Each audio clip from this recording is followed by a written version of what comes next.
Muy buenas noches, alumnos.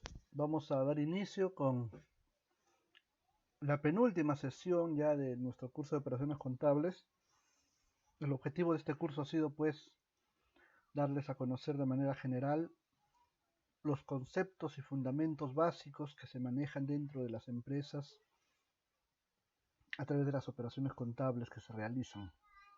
Toda empresa hoy en día no está exenta de utilizar a la contabilidad para que pueda llevar a cabo sus negocios y sobre todo para tener una relación legal y legítima con el Estado. Por lo tanto, las operaciones contables van a estar siempre intrínsecas al funcionamiento de la empresa. El día de hoy vamos a ver la planilla de remuneraciones. ¿Y qué cosa es la planilla de remuneraciones? Para eso primero vamos a definir qué cosa es una remuneración. Y vamos a decir que una remuneración pues es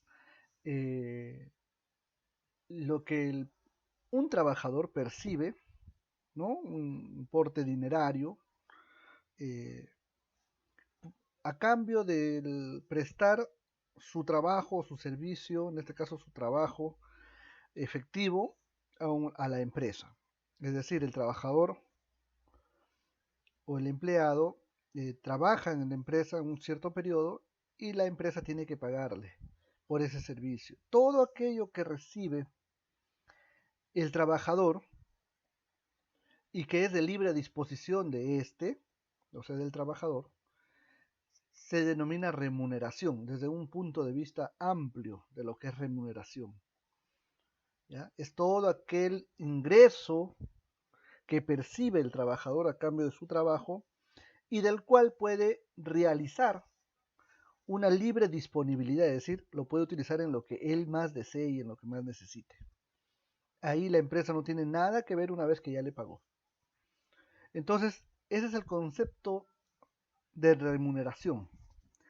Ahora, ¿qué cosa será la planilla de remuneración? Y aquí quiero que me presten mucha atención porque hay algunos conceptos que tenemos que tenerlos claros. La planilla de remuneración es un registro auxiliar obligatorio, ¿ya? Entonces, o es voluntario, no, es obligatorio, no es facultativo. Es un registro auxiliar que tiene que llevar la empresa para todas las empresas, en este caso, que tienen trabajadores en relación de dependencia. Aquí vamos a ver. ¿Qué significa que tienen trabajadores en relación de dependencia? Relación de dependencia significa de que una persona o un trabajador tenga un jefe inmediato a quien le va a rendir cuentas de sus labores y a la vez tenga su condición laboral esté determinada por un horario, es decir, a qué hora entra, a qué hora sale, por lo tanto se le controla el ingreso y la salida. Al tener un jefe inmediato y al tener un horario de entrada, un horario de salida para permanecer dentro de la empresa o en alguna de sus dependencias o de sus agencias, en este caso, se convierte en un trabajador que debe de estar en planilla. Sin embargo, no siempre la realidad en nuestro país, pues, es muy satisfactorio. La informalidad hace que muchos trabajadores no estén dentro de las planillas, a pesar de que tengan un jefe inmediato y a pesar de que tengan un horario de entrada y de salida, es decir, que tengan una relación de dependencia. La ley dice que todo aquel que tenga una relación de dependencia debe estar en planilla. Hay trabajadores en muchas empresas privadas, públicas e instituciones públicas también, municipalidad, por ejemplo, ministerios, que no están en planilla, pero tienen un jefe inmediato y también tienen un horario de entrada y de salida. Y se les hace pasar como los famosos locadores de servicios, ¿no? Locadores de servicio. Los locadores de servicio, como su propio nombre lo dice, no deberían cumplir un trabajo, sino deberían brindar un servicio. Y hay una diferencia básica, alumnos, entre lo que es trabajo y servicio. El trabajo está determinado por un horario de entrada, un jefe inmediato. Mientras que el servicio, tú no tienes jefe inmediato, solamente cumples con lo que se te está designando y puedes ir a la hora que tú quieras en tanto cumplas con los plazos establecidos. Entonces, eso es la informalidad. Por ejemplo, hoy en día, con esto del COVID que ha sucedido, esta pandemia, el criterio mío y de muchos es de que quien nos ha ganado la guerra en esta lucha contra el COVID no es tanto el COVID, sino nuestra informalidad que tenemos en el país. El alto índice de informalidad. El 70% de las empresas en el Perú son informales y solamente un 30% son formales, es decir, cumplen con las obligaciones que exige la ley, pagan sus impuestos, mientras que el 70% no lo es. Y en ese 70% hay una gran cantidad de trabajadores. Hoy por eso se sabe de que casi hay aproximadamente una buena cantidad, si no me equivoco, 2 o 3, 4 millones creo de personas que han perdido su empleo en esta pandemia. Si nosotros fuéramos un país muy formal, con un 90% de empresas formales que pagan todos sus beneficios al trabajador, fácilmente hubieran aguantado 1 o 2 meses en cuarentena, encerrados, como se ha querido que se haga, toda la gente, porque tenían una empresa que les pague. Pero no pudo ser así, ¿por qué? Porque básicamente el 70% de las empresas son informales, es decir, que si gustan, que no han tenido la posibilidad ni la capacidad financiera tampoco de pagarte tu sueldo mientras tú descansas, ¿no? Tus 2 meses, por la informalidad misma que hay. Entonces estas empresas han despedido a sus trabajadores, han cerrado, la gente se ha quedado sin trabajo y ha tenido que salir a buscárselas. Aparte de que hay un montón de gente que trabaja de manera independiente, dentro de sus negocios, por ejemplo, comerciantes, entre otros, ¿no? Entonces tienen que salir a buscársela del día a día y la informalidad ha hecho que esto suceda. Mientras que en los países que han sido más formales, por ejemplo Nueva Zelanda, le ha ganado rápidamente la guerra al COVID porque un país con alto nivel de formalización empresarial y a la vez un país con mucha disciplina en las personas. ¿Ya? Discúlpenme que me haya salido un poquito el tema, pero sí tiene que ver con el tema remunerativo. ¿Ya? Entonces, en esta planilla, en este registro auxiliar obligatorio, donde todas estas empresas que tienen trabajadores en relación de dependencia anotan las remuneraciones de todos los trabajadores, ¿ya? Anotan la remuneración de todos los trabajadores.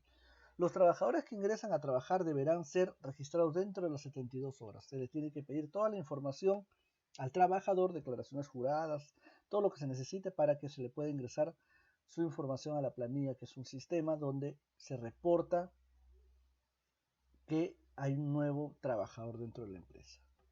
¿Ya? ¿Por qué es importante la planilla de remuneraciones? Porque permite registrar los acontecimientos de los trabajadores que laboran en la empresa, para que el empleador calcule las remuneraciones. ¿Qué cosas pueden calcularse? Por ejemplo, puede calcularse las inasistencias al trabajo. ¿Ya? Entonces hay acontecimientos, por ejemplo, las horas extras que trabajan.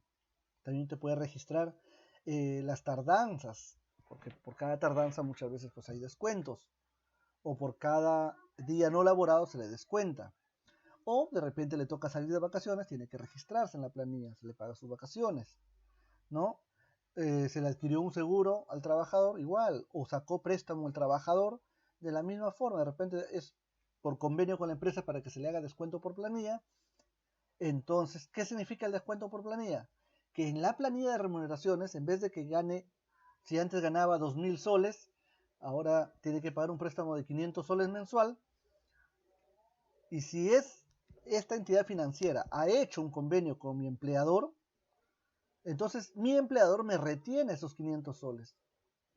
Me pagará 1.500 nada más y los 500 soles lo va a pagar la misma empresa al banco.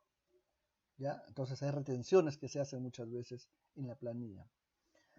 Por eso que cada trabajador debe en esta planilla ser calculada sus remuneraciones de acuerdo a la eficiencia laboral. De ese modo se podrá pagar sus remuneraciones a los trabajadores y las contribuciones al Estado. ¿Ya? ¿Por qué? Porque hay contribuciones que se hacen al Estado, que lo vamos a ver más adelante, desde tu trabajo que tú tienes. Por ejemplo, tenemos el famoso impuesto de quinta categoría. Hay un impuesto que cada trabajador que pasa de percibir al año más de 7 UITs como producto de su remuneración, se le descuenta un porcentaje para que sea su impuesto o su contribución al Estado. ¿Ya?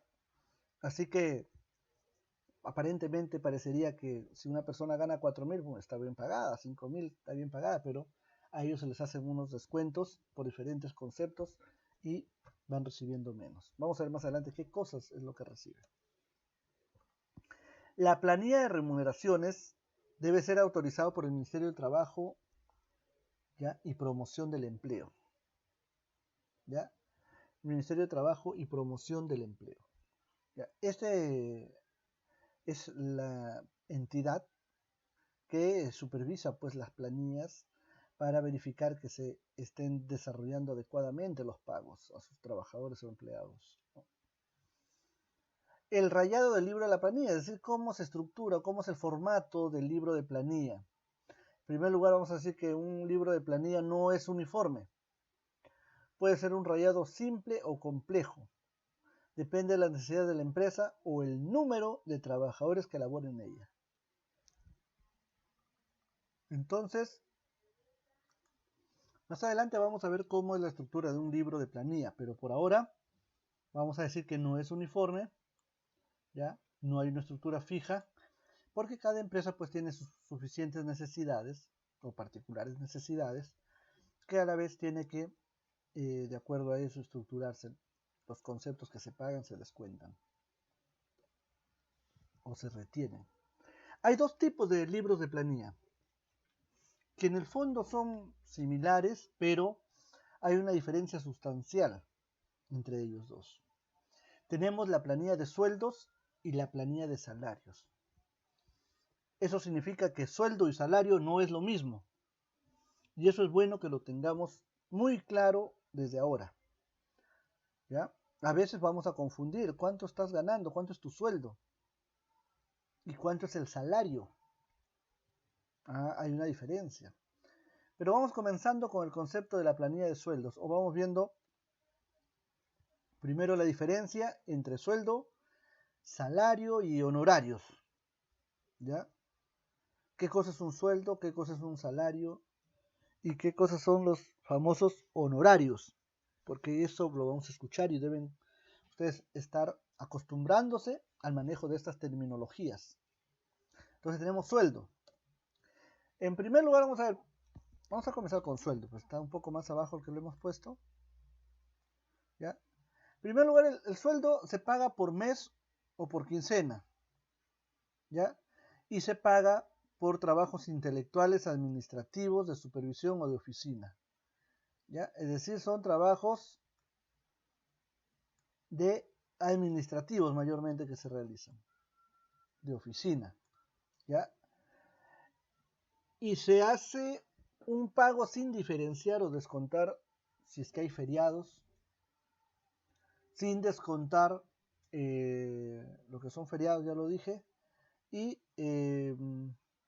si el mes trae 30 días, ese sueldo siguen ganando ese día, sueldo mensual, por ejemplo, si el sueldo es de 2.000 soles, en enero, que trae 30 días, 31 días enero trae 31 días, entonces va a ganar los 2.000 soles en ese mes. Y en febrero trae solo 28 días, vamos a suponer que trae 28 días, trae 3 días menos, pero va a recibir igual el mismo sueldo. Entonces el sueldo es fijo, no varía, a excepción de los descuentos pues, por no haber ido a trabajar, que es distinto, ¿no? ¿Ya? Esas son ya situaciones distintas. Pero en este caso estamos hablando de que son ingresos fijos, ¿ya? Y se paga mayormente por servicios intelectuales o de oficina o administrativos. Mientras que el salario se paga, entonces acá, perdón, en el sueldo tenemos aquí pues a los administrativos, ¿no? Al personal administrativo muchas veces ahí, ¿ya?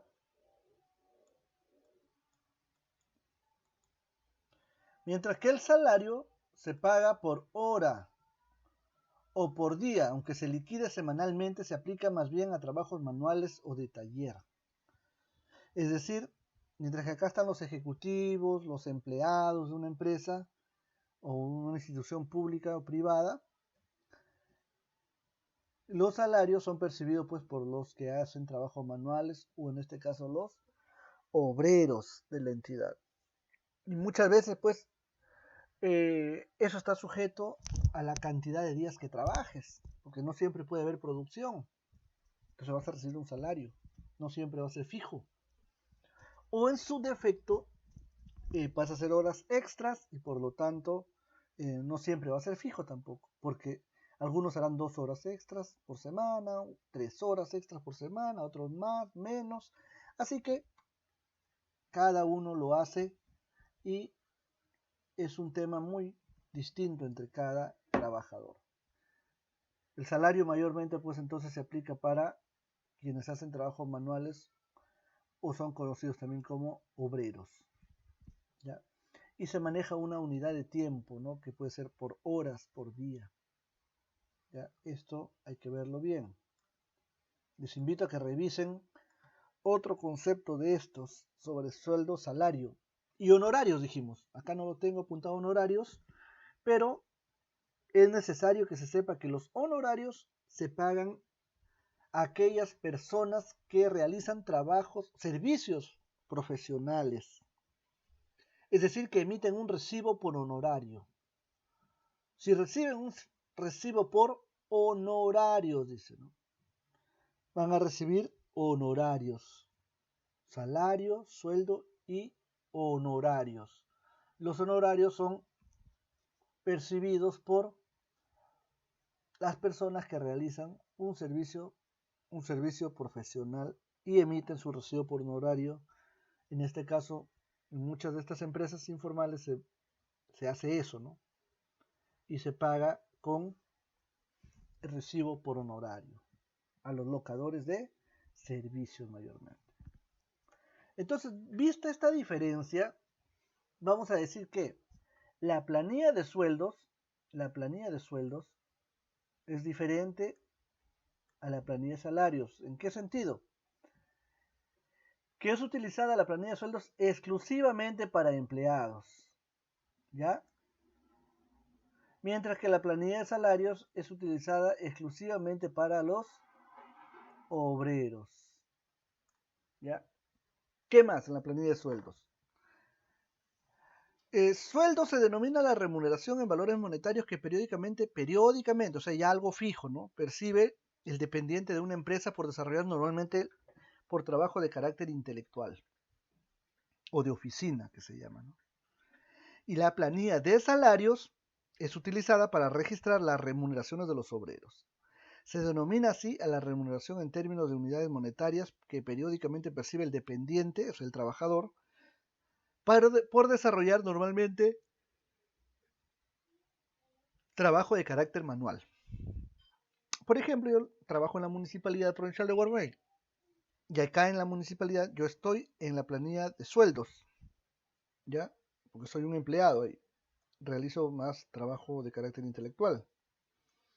Mientras que los obreros que hacen limpieza pública, parques y jardines, incluso aquellos que están en el servicio de serenazgo, deberían estar o están dentro de la planilla de salarios, ¿ya? El contexto es similar, sin embargo, hay diferencias en algunos aspectos dependiendo del régimen laboral en el que estemos. Entonces, visto esos dos tipos de planillas de remuneraciones, ¿qué información mínima contiene la planilla de remuneraciones? La información mínima de la planilla de remuneraciones es la siguiente. Esa es la mínima. Quiere decir que se puede ahondar mucho más otros conceptos de acuerdo a la realidad de cada empresa. Por ejemplo, la información mínima, código de trabajador. Cada trabajador debe tener un código dentro de su planilla y dentro de la empresa. Nombres y apellidos de los trabajadores. ¿Ya? Nombres y apellidos de los trabajadores. Sus datos completos para identificarlo. Muchas veces para identificar aparte se le pone el DNI. Entonces, adicionalmente le puedes poner el DNI. Cargo. ¿Qué cargo o qué funciones cumple en resumidas cuentas? ¿No? Es un cargo. La fecha de ingreso. ¿Qué significa la fecha de ingreso? ¿Desde cuándo labora este personal en la entidad, en la empresa? 30 de marzo del 2005. Ya tiene más de 15 años trabajando, ¿no? Esa es la fecha de ingreso. Es para saber la antigüedad, porque muchas veces por la antigüedad también reciben ciertos beneficios más, de acuerdo a los quinquenios que se han denominado, ¿no? Remuneración mensual o diaria. Es decir, cuál es la remuneración mensual o al día que recibe, más otras remuneraciones que pueden ser otros derechos que se les paga y se les reconoce dependiendo qué tipo de empresa sea, dependiendo el régimen laboral en el que estén, dependiendo de pactos colectivos que puedan haber suscrito. ¿Qué es un pacto colectivo? ¿No? Porque muchas veces las remuneraciones a nivel de las empresas se han logrado a través de los famosos pactos colectivos, y estos pactos colectivos no son más ni menos que cuando la empresa, representado por sus altos directivos, se ponen de acuerdo con los sindicatos de sus trabajadores, con sus dirigentes, ¿ya? Y este pacto colectivo, y firman un pacto colectivo, es decir, un acta, después de un periodo de negociación, obviamente, en el cual pues piden aumentos. Muchas veces lo que más piden son aumentos. Y acuerdan que va a haber un incremento fundamentado, obviamente, seguramente por algunos, por datos que se tienen de la empresa, ¿no? Por ejemplo, saber cuánto son sus utilidades al año. Si sé cuánto que la empresa está ganando y que va a recibir muchas utilidades, entonces el trabajador puede negociar, ¿no? El trabajador puede negociar. Y acá vienen los sindicatos. No nos olvidemos que los sindicatos han sido conformados mayormente para, dicen entre comillas, pues que es para velar por los derechos de los laborales de los trabajadores. Pero muchas veces, pues, los derechos laborales mayormente se resumen a sueldos, ¿ya? Entonces los sindicatos han logrado incrementos de remuneraciones en muchas empresas y muchas entidades públicas. Seguidamente, después de otras remuneraciones, que son los incrementos que puedan tener, viene el total de remuneración, ¿no? Se hace una suma total, ¿no? Se totaliza. Luego de eso, las aportaciones del trabajador. ¿Qué significa aportaciones del trabajador? Por ejemplo, el trabajador paga su AFP, por ejemplo, ¿no? O en su defecto paga la ONP. ¿Ya? ¿Qué se refiere con aportación del trabajador o que el trabajador paga o aporta? No es que el trabajador reciba en su bolsillo y se va y aporta o lo deposita en algún lugar, sino que la empresa le retiene estas aportaciones de su sueldo. Así que en vez de que sean 1.000 soles, ¿ya? Así, en vez de que sean, digamos, 2.000 soles el sueldo bruto, el total de remuneraciones, de esos 2.000 se le tiene que descontar sus aportaciones de cada trabajador. Ahí están las AFPs, por ejemplo, ¿no? El pago de la AFP, una aportación, por ejemplo. También pueden aportar a sus sindicatos, también se les descuenta entonces. Luego, viene aportaciones del empleador. Esto, muy aparte del sueldo del trabajador, que es 2.000 en este caso para el ejemplo que estoy hablando, el empleador puede aportar algunos aspectos como los seguros, por ejemplo, en salud o los seguros contra trabajos de riesgo, SCTR. Estos seguros son muchas veces, no es que muchas veces, sino que son asumidas sí o sí por el empleador, muy aparte del sueldo del trabajador. Y luego de eso va a haber un neto a pagar. ¿Qué significa un neto a pagar? Significa que en ese momento se hace una suma y una resta. El total que voy a recibir como remuneración menos los aportes que ha hecho el trabajador. Y al final hay una opción que dice recibí conforme, porque se supone que antiguamente se pagaba al trabajador en mano. Tú ibas a muchas empresas, yo todavía he podido recibir mi sobrecito, ¿no? Iban a cobrar, ya tocaba, estaban pagando, pasabas por caja y te daban tu sobrecito con tu dinero, ¿no? Y ahí firmabas la planilla donde decía recibí conforme. Entonces, esta información se refiere, la K que dice recibí conforme, tiene que ver mucho con la conformidad que le da el trabajador al pago que se le ha dado. Está indicando que sí se le pagó, ¿ya?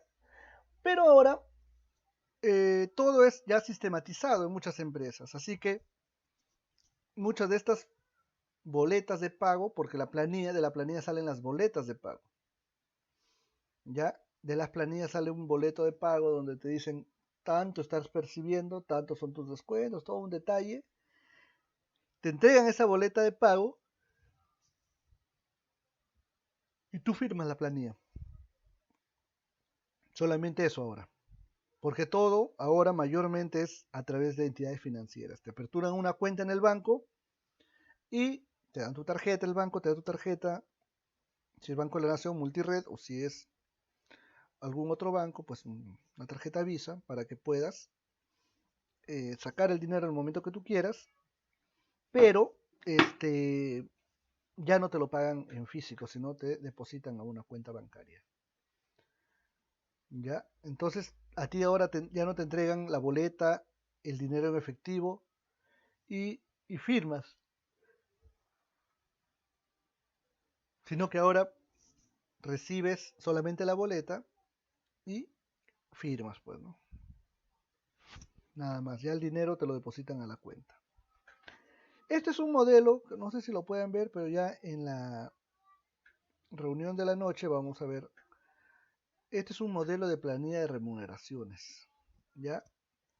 Aquí vamos a ver un número de orden que no está establecido como obligatorio, pero que sí debería colocarse. Acá está el código del trabajador. Acá está su código, muchas veces es su mismo DNI o muchas veces son otro número que se le da, ya depende cómo lo maneje la empresa este dato, ¿no?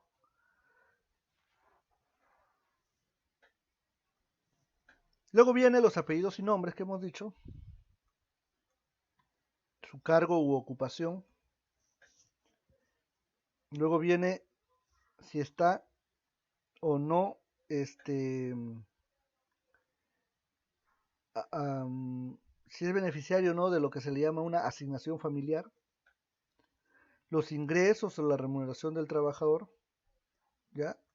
Pues ese total de remuneración, acá están, estos son algunos ingresos, ¿no? Su sueldo básico, su asignación familiar, otros, ¿ya? Se suma todos estos ingresos y se obtiene pues acá el total de la remuneración bruta, todavía se le llama ahí. ¿Por qué? Porque ahí hay que hacerle descuentos para tener la remuneración neta. Y se va a hacer retenciones a cargo del trabajador ahora, ¿ya? Y luego se hace retenciones, no está acá, pero más aquí, retenciones a cargo del empleador también. ¿Qué retenciones se le puede hacer a cargo del trabajador? ¿Qué retenciones se le puede hacer a cargo del trabajador? Por ejemplo, al Sistema Nacional de Pensiones, a la ONP o la AFP, Asociación de Fondos de Pensiones, ¿no? Y tenemos, por ejemplo, aquí, si yo digo que esta persona, el primero, no está dentro de la ONP, o el segundo, ustedes no están dentro de la ONP,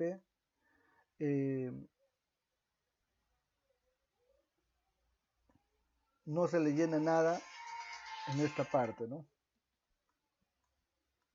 Pero si se dicen que sí estoy en el Sistema Nacional de Pensiones, entonces se me va a descontar la ONP, que es un fondo, que ya lo vamos a ver más adelante, que es un fondo pensionable, pero que es de carácter, no es un fondo particular, sino es un fondo colectivo, que lo vamos a ver, mientras que la AFP no. El sistema privado de pensiones, si es que no estás dentro de la ONP, entonces pasas a la AFP, cualquiera de las AFPs. Hay 4 AFPs: Prima, Horizonte, Integra, Profuturo. Creo que hay Vida también, ahora no sé. Son 5 AFPs, creo. ¿Ya? Un aporte obligatorio. ¿Cuánto es el aporte obligatorio? ¿Ya? ¿Cuánto es la comisión sobre... ¿Ya? La comisión que también se le paga sobre, o sea, ya lo que es aparte de su aporte obligatorio, y una prima de seguro, que también pueden pagar un seguro muy independiente a la AFP. Por ejemplo, ¿no? Si pagas un seguro muchas veces, muy aparte de lo que te des cuenta, muchas veces ya, si es que te pasa algo antes de tiempo, tu familia queda con un poco más de dinero, se puede decir, ¿no? Entonces, y así, vamos a ver, después de acá sigue una columna más que tiene que ver con el aporte que van a el aporte que va a hacer, o que va a estar a cargo del empleador, ¿ya? Y acá hay otros detalles con los cuales, a la hora de calcular, si es un Excel, se hace en una tabla de Excel, hay una asignación familiar que corresponde al 10%, una remuneración mínima vital de 750. Esto de acá ha sido ya hace varios años, para el ejemplo que hemos colocado. En la realidad, hoy en día, la remuneración mínima vital, ¿cuánto es? Es de 930 soles. Esa es la remuneración mínima vital, ¿ya? Salud, que es una retención a cargo del empleador. Salud es un 9% del sueldo del trabajador. Y muy abajo hay un seguro contra trabajos de riesgo, el CSTR, por 1.24%. Depende dónde estés pagando ese seguro, ¿no? Entonces, hasta ahí nos vamos a quedar y vas a ver en la tarde ya otros aspectos más, ¿ya? Entonces ya nos estamos viendo.